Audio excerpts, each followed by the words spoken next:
this is Freethought Forum, a program by the Atheist Society in Knoxville and the Rationalist East Tennessee. I am Riv. And I'm Joe Barnhart. And I'm Faithless Forrest, and we want you to know that if you don't believe in God, you're not alone. Right here in East Tennessee, you can find free-thinking atheists and agnostics. This is a show for them and for people committed to life rooted in science and unfettered by supernatural belief. On today's show, we will discuss and answer the caller's question. No, we're going to do, it's your show. So we'll probably do a part two, but talking about myth-making and morality Myth-making and morality. And how how they're related and how they've, what was and now what is. How they develop. Yeah. And before we begin, we want to tell you, our viewers, about the show's sponsors, the Atheist Society of Knoxville and the Rationalists of East Tennessee. The Atheist Society of Knoxville frequently has a fun meetup at a bar or eatery. The next meetup is next Tuesday, 5:30, at the brand new old location, Barley's Tap Room and Pizzeria in the Old City. When you get there, look for the silver-jacketed copy of The God Delusion standing upright on the table. And as Matt Dillahunty at Atheist Experience says, everyone is welcome to our happy hour for food, drink, and conversation, but if you plan to preach, proselytize, provoke, or punch, please don't. Rationalists East Tennessee have several regular meetings. See our website, rationalist.org, for details. The first and third Sunday mornings of the month are usually lectures with lively roundtable discussions, topical and timely. The second Sunday we hold the Skeptics Book Club, which is on Books A Million and Kingston Pike. It's off Walker Springs. And the fourth, we sometimes have get-togethers at a member's home, where we basically have another discussion, use a potluck, and talk about something, again, topical and timely. And we call those reflections. Okay, and later in the show we'll give you our website to visit for additional details, including times and locations.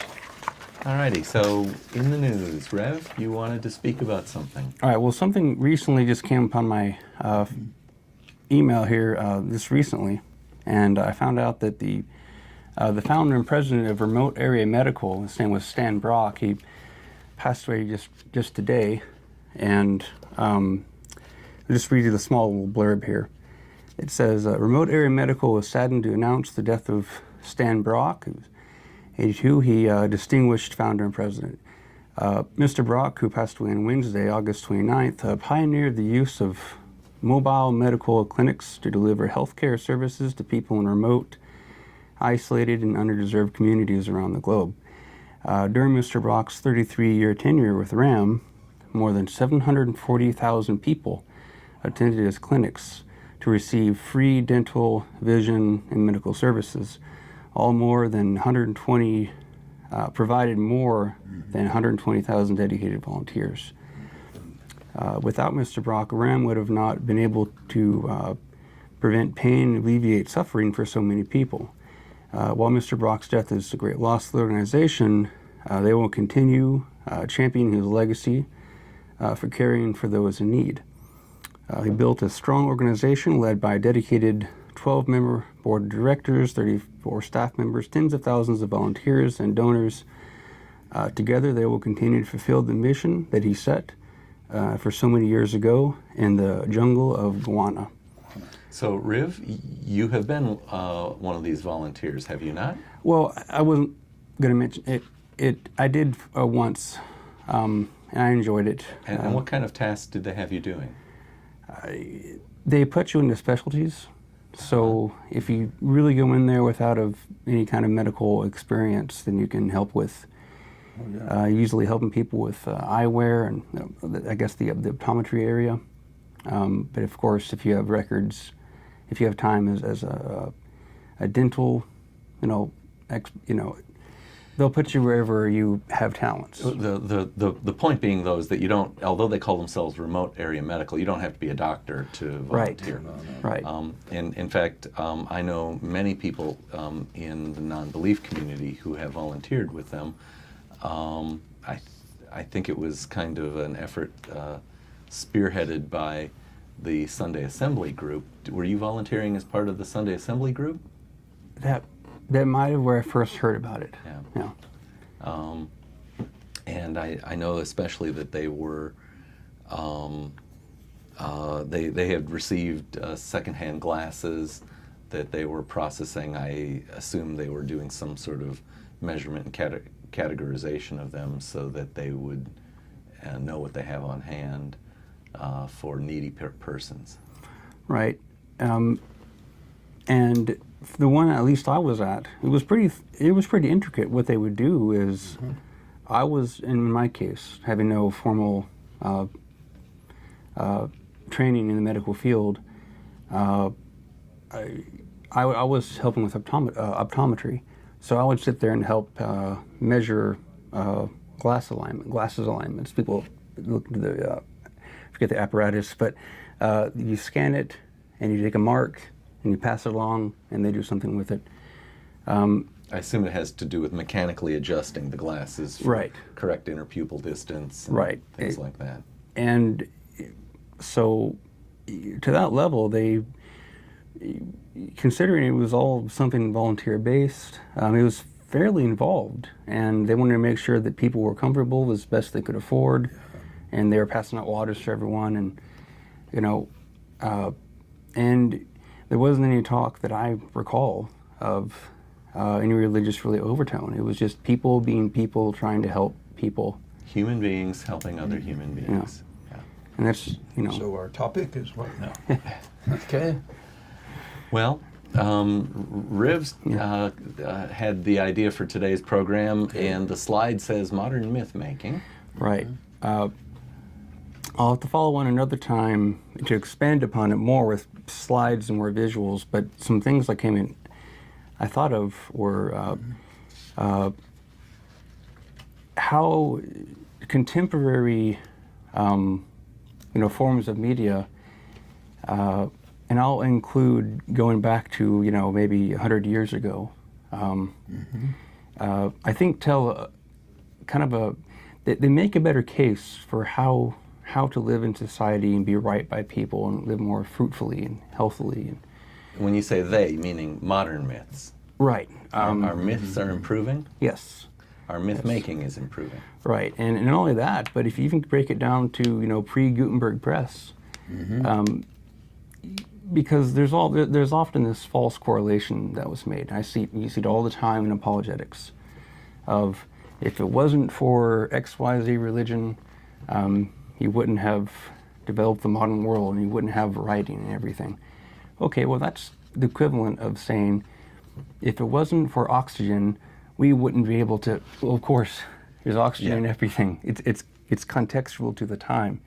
So we've since discovered a lot more about the ostensible physical universe and its machinations. Sure. So that correlation, I don't think will die anytime soon, but it's always there.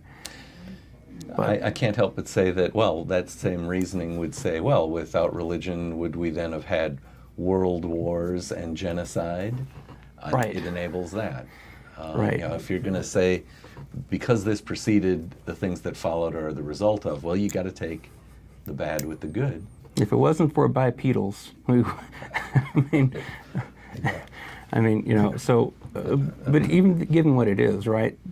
Due to the printing press, we then could more feasibly begin sharing our ideas, and over time, you have people who turn that into more, when they have more the liberty to do so, into poetry and stories and poetry was very good because some of it could be memorized.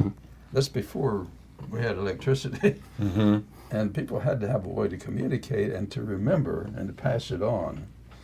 And so a lot of ancient literature was in the form of poetry. Now, when you say poetry, Joe, all right, rhythm, I was going to say, do you mean that much of it rhymed, or merely that it had maybe a metric or a meter? The metric is good. It's more like music in that respect. It's something that people could easily remember and pass on. It would have a kind of almost body movement sometime to go with it. And let's assume that at least someone in our audience might not know what we mean when we talk about metric or meter in poetry. How might you describe that? Well, that's pretty maybe we could think of some complicated, yeah. examples. Well, let's see. Though I speak with the tongues of men and of angels and have not love, I'm become as a sounding brass or a clanging cymbal. All right. Now that's in the Bible, it is poetry. Okay. And it has a certain meter structure that can be repeated. It may have visual images to go with it, and even sound images that will go with it. And many of them just tell stories. All right. And that's where they are transmitted. That was before radio and television. The most striking example of meter. We're being, I think we've been motioned. We have a caller? Okay, Hello, caller. Give Go us a ahead. name or a nickname, please. It's Charles from Central Illinois. Hello, Charles, and Cornfields. thank you for reporting in from the cornfields of the north. Now, speak up good and clearly. Certainly. Can you hear me now? Yeah, Yes, better. and I think we have a slide with Charles's picture on it. Go ahead, Charles. Today's concept is modern mythology. Probably the best spreader of modern mythology these days is items like Instagram, YouTube, Twitter, and so forth. It allows widespread and fast scattering of Yeah. concepts and ideas that are demonstrably false if you have the time to stop and refute each point. Right. So I guess this gives us the opportunity to ask the question, what does myth mean? Charles, what does myth mean to you? Myth is an explanation for a phenomena based on concepts and ideas that are not demonstrably true.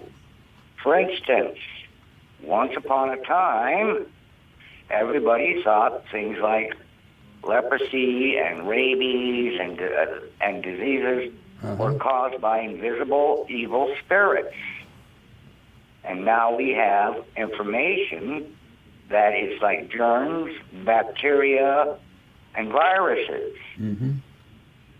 All So right. a myth is an explanation.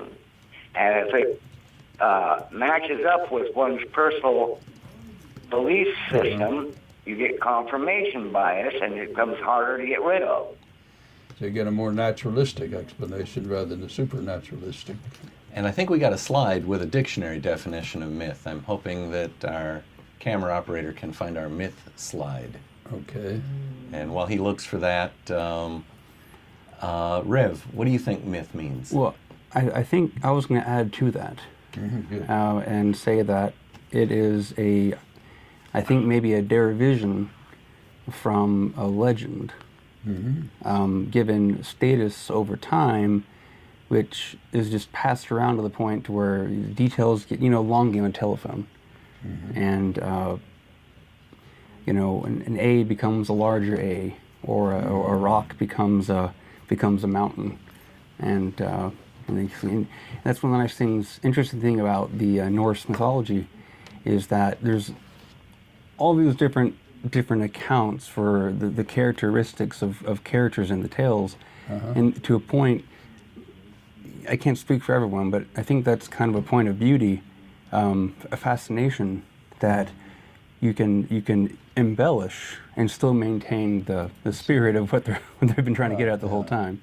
So that's kind of an interesting fascination with all it. cultures in that sense have the Old Testament and the New Testament. In that sense, more embellishment and insight. So Joe, how would you define myth?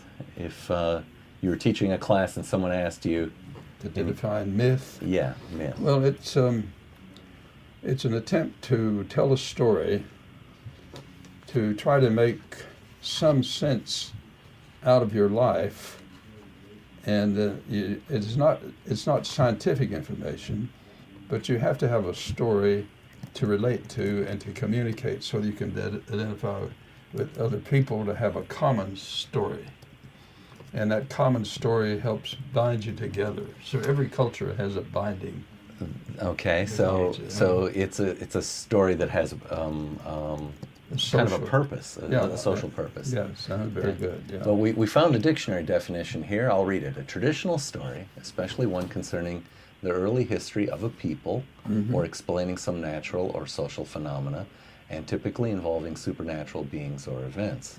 Synonyms are folk tales, folk stories, legends, fables, sagas, mythos, lore, and an example would be like ancient Greek mythology or the gods thereof. Then it has the second bit of a widely held but false belief or idea, which he wants to dispel the myth that the sea is too risky, or too strenuous. I guess sea kayaking, I think, was the example. Well, a word atom, for example, is a good myth. The A in front of that means uncut. Well, we split the atom, so that story had to be revised considerably. Yes. In fact, it revised explosively. So, Charles, though, you called and you were talking about the modern social media and how they propagate stuff that isn't true. There's an aspect of this definition, and Joe hit on it when he said it, and that is storytelling. So in a lot of the social media, they're very short things. Often they're pictorial, too, and we use the word meme to describe them. But I think the word myth is better used when it talks about a story that's got something like a plot and maybe it espouses some lesson allegedly revealing some deeper truth.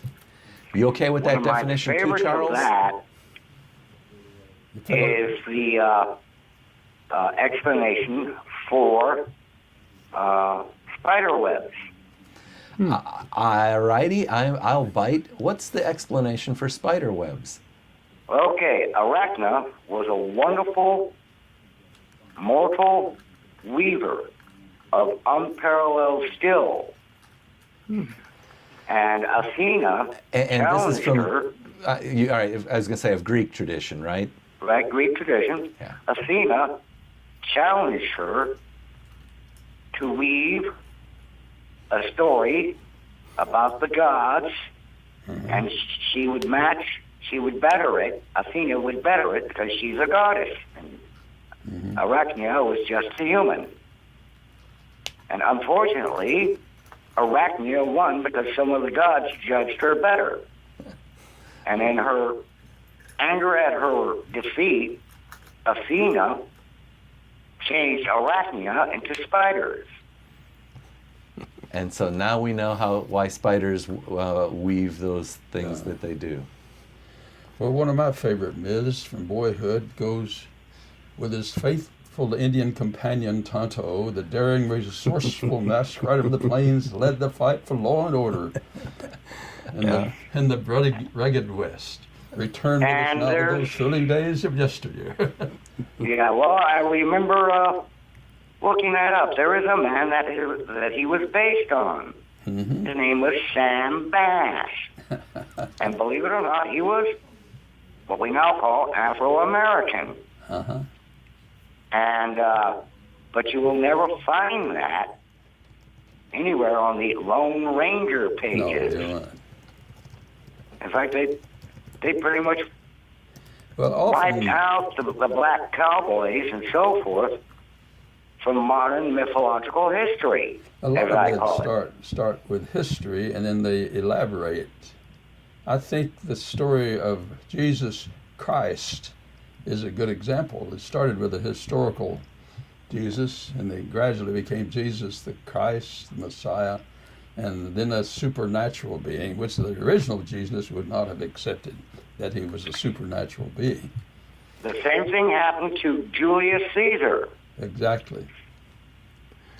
And but it happened well after his death, and it was backed by the local authorities is nephew and heir, Caesar Augustus. Good point. We even tried it for a while in this country with George Washington Right. for children. And The will until lie and the wooden teeth. And there's an interesting thing that goes with two things. There's an interesting on the wooden teeth. So you follow on to it and you find out that not only is it not true, and that in fact his dentures consisted of a combination of I think it's metal and ivory and things and like there was that. even donkey teeth and things of that nature. yeah. And then part of it is with well, having the bit that followed, but it was a useful concoction, right? Yeah. And one of the things that comes to mind also is, I made a note here, is the Welsh flag. So an interesting thing about the history of the Welsh and why they have, I wish I'd worn the shirt with me and could have showed it to you. There's a story of the origination of the Welsh country, and they have a dragon, and it's standing over a hill. And there's kind of an adult's, or kind of a non-edited version, and there's kind of a children's version of it. Really quickly, the non-edited version of it is that in the early days, a sleeping dragon dwelt within the lands, and suddenly a white dragon came along and froze the lands, and everyone was some death involved, right? And there was some cold bitterness. People, everyone was bad situation. So they pleaded to the sleeping red dragon, so he came up and thawed the land and battled the white dragon, and succumbed to his wounds afterwards. Well, every culture has, in a sense, a kind of comic book level. Well, I remember my mother telling me to quit reading so many comic books. She said, you need to develop a little common sense around here. and what she was saying is that there's a real world you got to live in. What is common sense from your point of view? oh, well, How many senses we got in common? the Touch, sound, smell, taste. I would say that it's not so common until you've had things to experience in the world and base them off of, and then things kind of amalgamate together off of what seems more likely and not, and less likely. Well, that's what we have. That's what's called good sense, is putting them all together. You don't just run ahead without looking. You'll run into a fire plug or something. Right. Okay, one of my favorites about common sense, which apparently isn't all that really that common, is all the ufologists out there. I have to always point out there are literally tens of thousands of amateur astronomers, such as Forrest, taking photographs every clear night. And if the UFOs were all wandering around in the numbers that these believers keep saying, we would have hundreds of thousands of photographs over the last 10 years or so from multiple different sources of the same objects from different angles and so forth. And yet we don't. So when it comes to men from Alpha Centauri or whatever, or,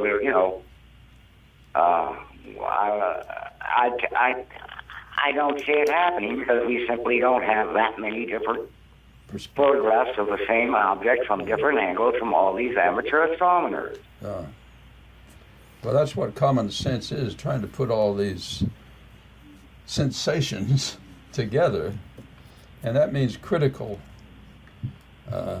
comparison so that we can incorporate certain things that agree and cast out certain other things. This is called critical evaluation. And we all do this, even in ordinary conversation. You tell me something and I say, really? And that means I have some doubt. You'll have to clarify it. And you do the same with me. And we do this constantly. When we're walking down the street, we do it. We see one thing, but we say, we look again. We can't believe it. And it's a good thing. Do my eyes deceive me? When you learn to ride a bicycle, you learn quickly. Yeah. Because if you don't, you can get run over. I propose we Okay, it's ask. about time for midway break, and I'll best let you go. Before you go, Charles, I thought Yes. I was going to propose we ask you one question and say, so your general observation is that the modern media tends to let us propagate very fast these quick little things that I said maybe we should call memes. But is there any more elaborate modern myth that you might want to peg as your favorite? Probably the ones perpetuated from out of Hollywood on TV shows about how wonderful things was back in the 50s and 60s. No, things weren't all that wonderful. We had, school shootings there, but what we didn't have was the internet and so forth, and satellite television systems that allowed us to hear about them.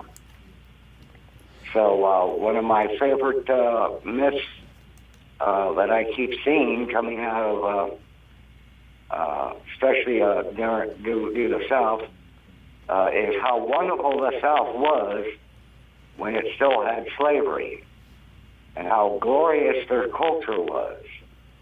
Or when you read the punishments they made it out to people that didn't want to be slaves, you'll find that it wasn't that glorious after all. But glorious for whom, you have to ask. Yes, yeah. I'd say a lot of rich planters' bank accounts, and that's about it. Yeah. All Well, righty. thank you for calling in. Appreciate it. All right. Thank you for your report from Central Illinois. Okay. I have an author here I want to Thank you. refer to as Bart Ehrman. He's written several books on the historical Jesus question, and G.A. Wells. Both of them have taken many of the stories of Jesus and tried to make sense of the historical Jesus. And G.A. Wells has written about 4 or 5 books. He originally held that the whole story of Jesus was sheer myth, all of it, but he revised his view and said, no, there was a historical Jesus, but it's been so embellished that you have to have a rational re-evaluation to figure out what this original Hebrew, maybe a rabbi, depends on how you want to use the word rabbi, but it's greatly different from what you find in the New Testament. So, Joe, the title of this book that you've brought, can you say the title for readers? G.A. Wells, The Jesus Legend. The Jesus Legend. I think we got a slide with the definition of the word legend on it. Maybe we can get that brought up. And because I think that's an important word to add a little fine point to the meaning. Yeah. I read most of the last one. Rev, you want to get this one? Oh, sure. Okay, so a legend, at least according to the tradition we have here, is a traditional story sometimes popularly regarded as historical, but unauthenticated. Example. Cite the legend of King Arthur. Of course, some synonyms might be folk story, epic tale, myth, saga, fable, mythos, etc. Fantasy, oral history, where the orators come along, right? That's their goal. And then you have an extremely famous or notorious person, especially in a particular field. The man was a living legend, and that goes into, descriptions of people, right? And then let's see if I can get this. A very well known. So someone who is legendary, that means well known. And the legend of Babe Ruth, for instance. Oh, yeah. There we go. Yeah. We go all the way from Superman to Captain Marvel. Well, but both of those are mythical. The point about the usage of the word legend is that there may be a historical anchor. That's a good point, yeah. And so we were talking about George Washington and the wooden teeth. Well, George Washington is real, the wooden teeth weren't. George Washington is real. Chopping down a cherry tree as a young boy with his birthday axe is not real. That's a good point. Sometimes you can start with reality, then it gets to be so embellished that you have a hard time knowing what's the reality in. And when you look at how people tell stories about themselves, Oh, yes. it's kind of, there's a trajectory to that. The recent stories are going to be very historical. A lot farther back, it begins to become legendary, and if you go far enough back, it becomes myth. I remember asking my mother about some of my childhood because it sounded mythical to me. and to try to get my neighbor, Ms. King, who knew me earlier, to try to put together these. Oh, you were looking to corroborate your sources? Yeah, and I realized there was a lot of mythology about me. All right. And some of which were seemingly very nice and some wasn't. So this G.A. Wells, his point is that he changed his mind from thinking that Jesus was entirely myth to thinking that he's legendary, that That's a good decision. there may be a historical Jesus around which there have been things grafted on that are non-factual. And So- he wrote about 4 or 5 books on that issue. And if he was here, I would say to him, well, isn't it possible that there was many Jesuses? Because Jesus is a name for Yeshua, a popular name. So could what we have actually be an agglomeration of stories of multiple persons? Well, that's because Jesus is an anglicized version of Joshua, and Joshua was a great hero in the Hebrew tradition. So you're going to have a lot of parents naming their son Joshua. Yeah, the humanist in me can't help but object to using the word hero to describe Joshua. He was a genocidal murderer. Well, from the viewpoint of who wrote the story, it was a hero. You're right, though. A lot of heroes turned out to be thugs. Yes, if the Bible be true, he led the Israels into displacing and or killing nations that were, I think the Bible claims, 7 times greater than the Hebrews themselves. So you're saying General Grant in the Civil War was not a hero? I think the answer is that we are going to want to judge someone by the end, the goals of their actions as well. Exactly, yeah. And Joshua or Jesus, Yeshua. Yeshua, I've lost the anglicized word for it. Joshua was committing genocide and cultural and ethnic cleansing. Yeah. That's the words we use for it now. That's right. That's right. And the Bible is quite clear on that. Yeah, we condemned Adolf Hitler for that. Yes. And I've also fallen really quickly on the intentionalities, and you mentioned the perspective of the people, how they thought about it. You can make it even more contemporary to look at the issue with the Senkaku Islands, the disagreement between China and Japan, and Oh yeah. so both sides have different takes on it, and but that follows along with. It reminded me of. Y'all are both probably familiar with that experiment. It was an experiment. It was a mental exercise. The child locked in the room. Y'all familiar with that? Let's assume that at least one viewer besides me is not. All right. So the child locked in the room basically describes a situation where this town is peaceful, everyone's happy, there's no problems.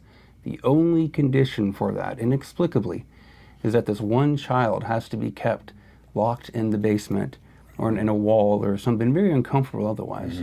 And they wail and they scream and they're, who knows what's going on with them, but they are not happy. It's very much abuse, emotional, physical. But all the rest of the town is happy. And so the question comes into play, is all this otherwise bliss worth this constant torturing of this one child? That's interesting. I remember when I debated a fundamentalist preacher once on about the Nazi concentration camps, and he agreed it was horrifying. I said, he said, put all those Jews in those concentration camps. That's, he said, it's just inhuman. I said, well, how about your religion? You're going to take all those Jews who didn't believe in Jesus and you're going to send them to the eternal concentration camp. how would you distinguish yourself from Adolf Hitler and Joseph Stalin? Well, eventually he saw the point, but And I recall, we all hit points like that our neighbors maybe point out for us. Yes. and Adolf Eichmann as well, I recall. Oh, yeah. And his defense at the time was, I'm just doing my job.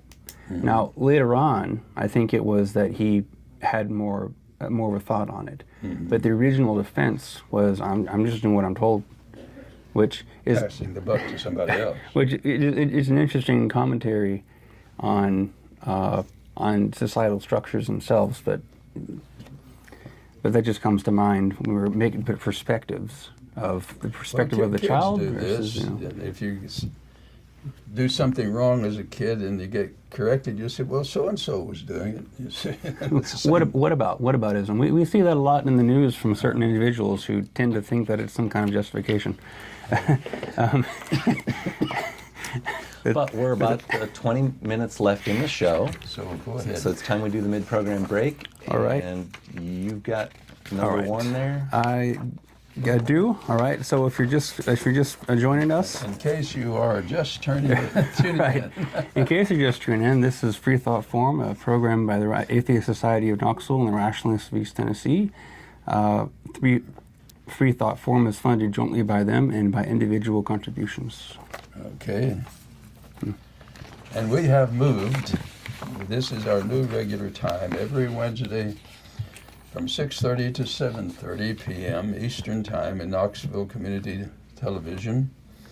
And this is channel 61299 or 193, depending on your local network, your cable network. So please tell your friends to go online at ctvknox.org. Today's show is live. It's August 29th, 2018. And today is approximately the anniversary of our first show. I think it was on August 30th of, I believe, 2010. So next week we will be commencing year number 9 for Freethought Forum TV. So we're going to show you a couple of short videos, and you can start calling now on the number on your screen, and we could get you ready so you could speak to us after our mid-program break. Roll 'em. Area and are questioning your religious beliefs or simply believe in one less God than everyone else? Well, you're not alone. The Atheist Society of Knoxville is a fun and friendly group of people just like you that meets twice a week at a bar or restaurant. We meet every Tuesday night following the show. You'll find our group either inside or on the patio. Look for Richard Dawkins' silver-jacketed book, The God Delusion, standing upright on the table. But if you plan to preach, proselytize, provoke, or punch, please don't. We all question what we believe at one point in our lives. If this is the time for you, come join us for food, drink, conversation, and fun. Do you find stories of talking snakes laughable? Do you prefer the scientific method over supernatural beliefs? Are you concerned about religious leaders and organizations imposing their values and rules on your body, your family, and the rest of our society? Well, take comfort in the fact that you're not alone. The Rationalists of East Tennessee meets for fellowship and provides a forum for people who support skeptical thinking and rational discussion of these and other issues. To find out more information or to find out about our next meeting, visit us on the web at www.rationalist.org.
Hello.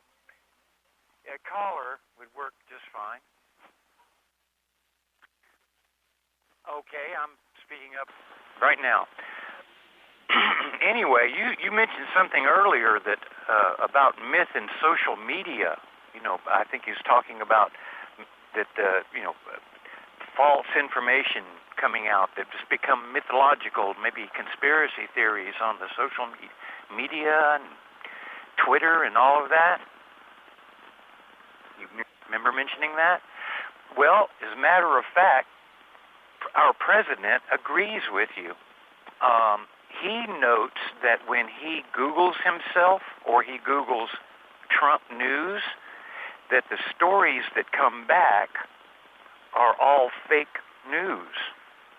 And he's looking into having someone check into that. He says it's very wrong and should be corrected.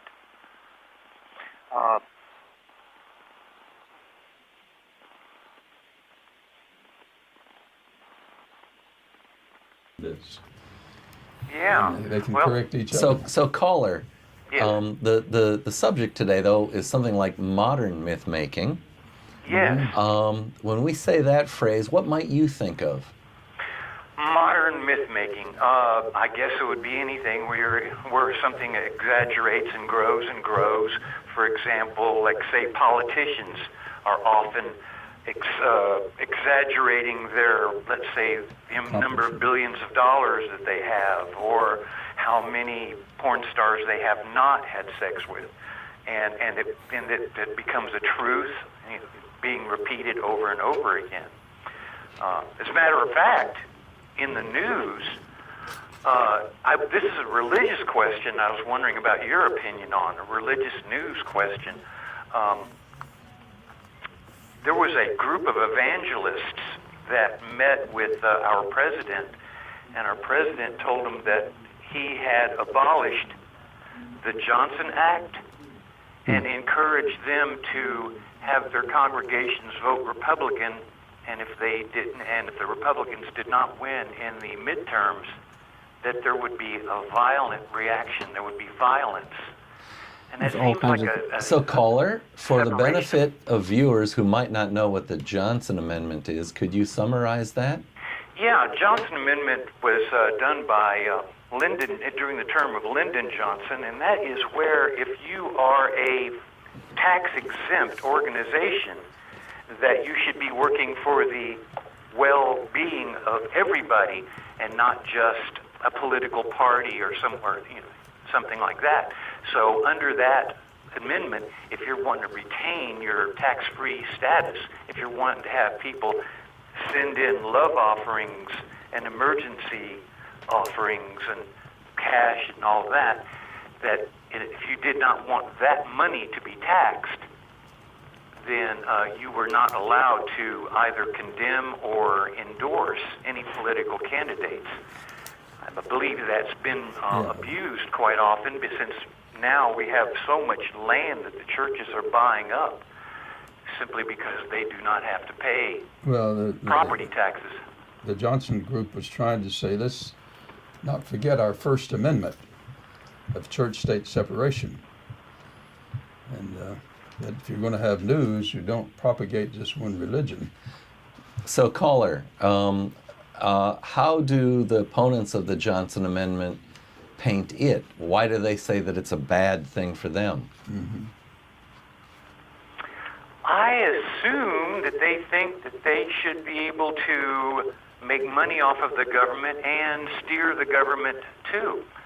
Mm-hmm. I believe they may think it's a violation of their free speech. That's exactly what they claim.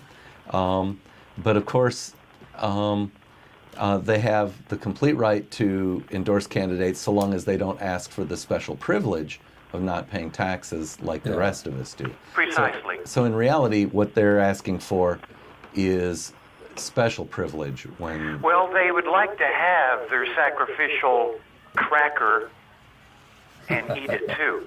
So to speak, yes. And that's an interesting point, is that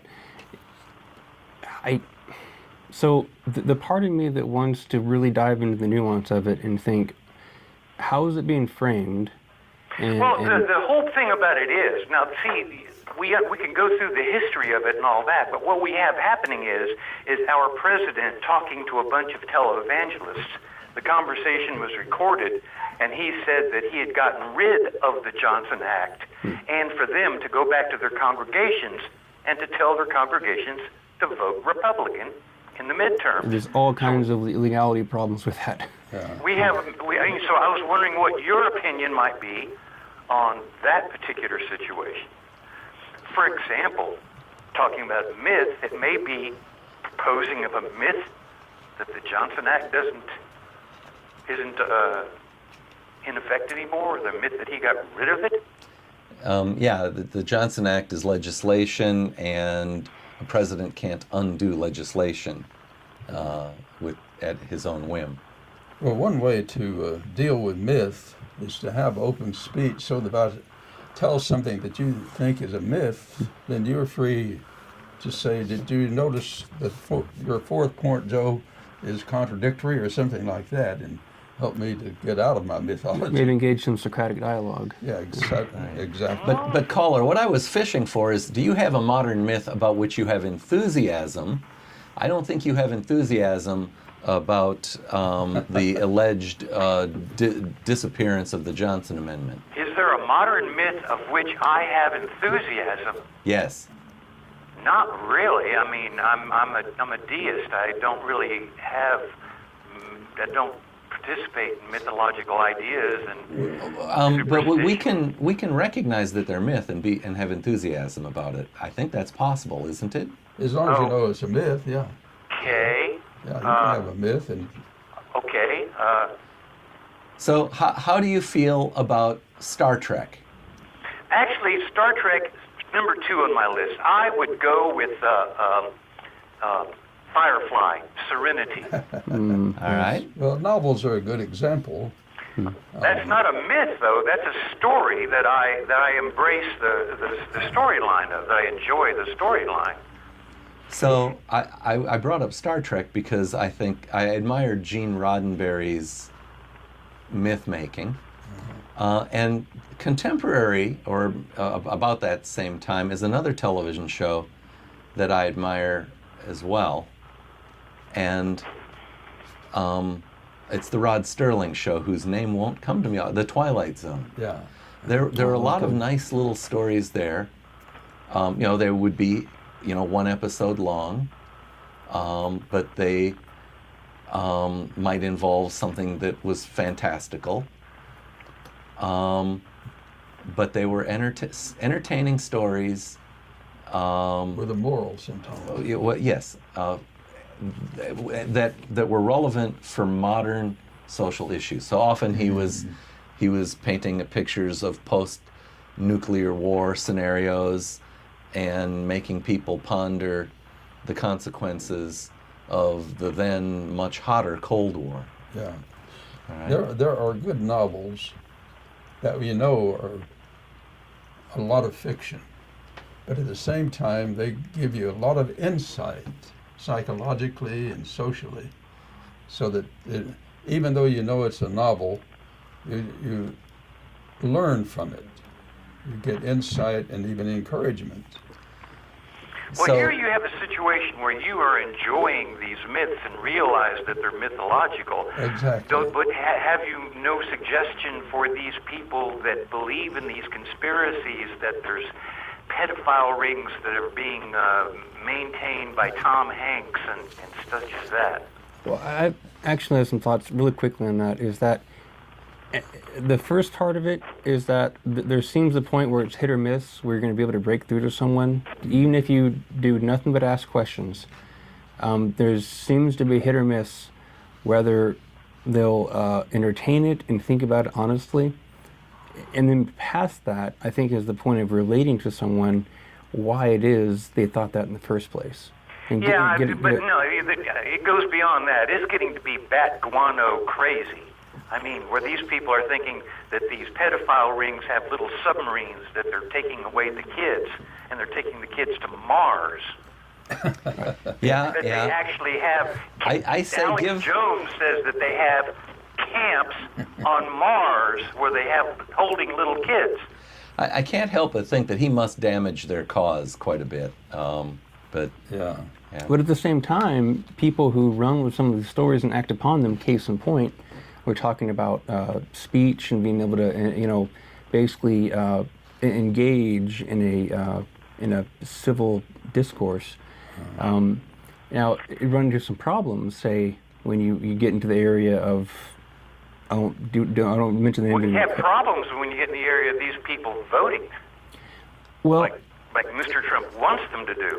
well, the point I was going for was, if the message you're perpetrating goes beyond the point of being an opinion, which it might ever be just an opinion, but then people act upon it, and which we've seen in real examples of newsrooms and denial of conspiracies and people acting upon it. You can't just do something and say, okay, I'm going to stop them from acting this way, because they're very complex. They have a reason why they're doing what they're doing, why they're reacting what they're reacting to. But in some places, it seems like it's maybe just try to ask questions that directly, where did you learn this? How confident are you of it? And that might be the best thing you can do. So, caller, I would suggest that the cure for bad speech is more speech and hopefully better speech. All right? Can we wish you a good afternoon or good evening? And maybe we have time to take one more caller. Okay. Maybe somebody can call up and explain Mr. Trump. All righty. Thank you. All right. Thank you. Bye-bye. All right. So what you're talking about is an open society, so that if I say something you think is foolish, you can come with a critique. And of course, that's why we call our program Freethought Forum. We are exercising, we are proclaiming that we are free to think on any subject, and nothing is dogma, unquestionable. Nothing to ask any question is not blasphemy or a crime. Exactly. We can ask, is Star Wars better than Star Trek, for instance? There is no blasphemy there. Be here for another hour, but there's a Facebook meme about that. But when you give Christianity versus Islam, then you get people in real conflict sometimes. So, if we think of if the subject was modern myth making, if by modern we say, let's say within the last century, Joe, do you have any myths or stories for which you have enthusiasm? Some sort of fiction that you think, I enjoyed that, or I'm maybe even a better person for that. Oh, I think my favorite novel, The Brothers Karamazov by Dostoevsky. All righty. Now, I don't want to go into it because it's such a complicated novel, but it has a lot of moral issues and a lot of social issues, and it's a good psychology. Hey, we've got another call. Rev, you're going to greet them. all right. Go ahead. Welcome, caller. How are you doing? Could you get your name? Hello there, this is Min. Oh, hello, Min. Hello, up. Min, our remote reporter from California. Speak up. Yes. It's nice to catch you on the air. Yeah, I'm sorry for calling so late. So I just have a quick question for Joe. Hopefully you can give me the answer before the show is over. So growing up in a religious household, do you think that myth and legend have more like power in teaching, morals compared to just talking about it? For example, in Genesis, when God told Abraham that he would destroy Sodom and Gomorrah, Abraham asked him, if you can find 50 righteous people, would you spare the town? And God said, I would do that. And then he lowered number, to 40, 30, and 10 righteous people. So when I read that story, the message, the lesson I learned from that is that we don't accept authority, but we should be able to challenge that if we think it is not right. Right. But yeah. And So Abraham challenged God, apparently successfully too. Well, I think Yeah. So when I watched that the debate on the question, so in the UK, I think Rich Dawkins said, if you just want to say argue about it, so why don't you just say argue? Why do you have to resort to story like this? But and the rabbi said, story activate people imagination and it convey higher meaning, so it's easier for people to learn than just straight talk. Most So I biblical, want your opinion about that. Okay, we got about 2 minutes, then we got 1 minute to wrap up. So stay on the line, Min, while we answer. most Yeah. biblical scholars know that the Old Testament, for example, the Hebrew Bible, is called the JEPD theory. You got so many sources going in, and so that, they don't all coalesce so beautifully. The scholars have pointed out that you just have these traditions coming together trying to formulate a story. Well, Min, I want to address a point you raised, and that is, I think you quoted a rabbi saying to Richard Dawkins that when we tell a story, I think it helps remember the point. And there's a a term for that. It's anthropomorphization. And sometimes we talk about the non-living world that way, and sometimes it is helpful. We'll talk about electricity as if it is a living thing and it can bite you. anthropomorphic electricity. So our minds work in the way that storytelling helps us remember things. That's good. And we're always seeking patterns to make sense of things, because if something doesn't if there's not a pattern to it, there's this kind of internal discombobulation, and it causes stress, and we want to make sense of something before moving on. So it's not a surprise that we'd have. Min, we'll give you 30 seconds, then we need to go. Did that help? Yeah, I mean, I hope that we could, expand this topic a bit more in the future, if possible, because I like, Joe's knowledge about, biblical story and the lesson behind that, because I like the fact that, Joe convey the meaning without actually believing that, the story is real. All righty. Thank you. Well, thank you for calling all the way across the country to speak with us. Yes. We're going to push the button here, say goodbye to you, and then goodbye to our viewers. Okay, thank you. Goodbye. Bye. All right. All right, so it's time to start wrapping up. Get your pen and paper. This has been the Freethought Forum, programmed by the Atheist Society of Knoxville and the Rationalists of East Tennessee. And you can give us feedback by email at freethoughtforum@yahoo.com or our Facebook page, Freethought Forum Knoxville.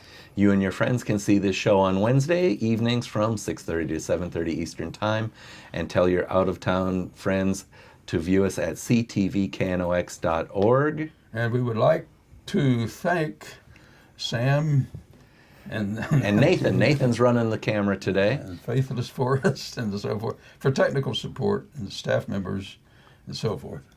All right, nuns, those who identify with no religion, are the fastest growing religious group in America, right here in East Tennessee, the Atheist Society of Knoxville, and the Rationalist of East Tennessee. You're not alone.